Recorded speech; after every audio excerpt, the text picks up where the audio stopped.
Бүгүн адамдар жасалма жашоодо жашап жаткандай да.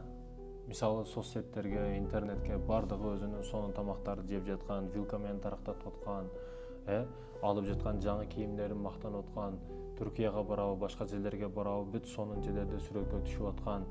Ал адамды биз ойлойбуз, бул сонун жүрөт, жакшы жүрөт деп, бул жактагы эчтекеси жок, же каражаты жок адам ушундай болушум керек, бул сонун жыргап жашап атат, сонун ишеп атат, неге меники мындай болбойт деп салыштыруу пайда болот ортодо. Бирок биз билбейбиз, анын ичинде кандай көргөн маселеси бар, дарты бар. Ал эң жакшы сонун фокус, эң жакшы реклама, обложка жашоосун чыгарып атат да соцсеттергечи. Бирок анын кайгысы, проблемасын чыгарып аткан жери жок. Бүгүн адамдар ошондой.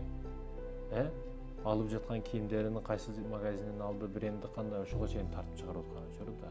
Сумкасын, кийимдерин, формасын, машинасын, мунасын мактанып аткан учуру. Бирок анын артында эмне жашоо турат?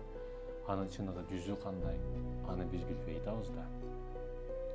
Ошондой экен, фальшивый жашоо, эки жүздүү жашоолукту токтотуш керек. Айылда мисалы кандай?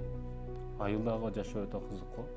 Огородунда канча тоогу бар, канча уyu бар, канча жылкысы бар биз билип турабыз, айылда бири-бирин тааныйт го.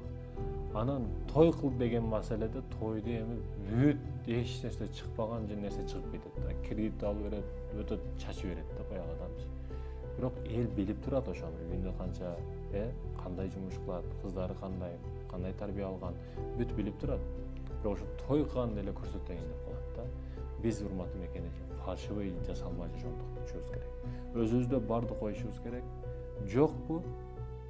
Барына шүгүр кылып, ошо нерсени бергенди үйрөнүшүбүз керек.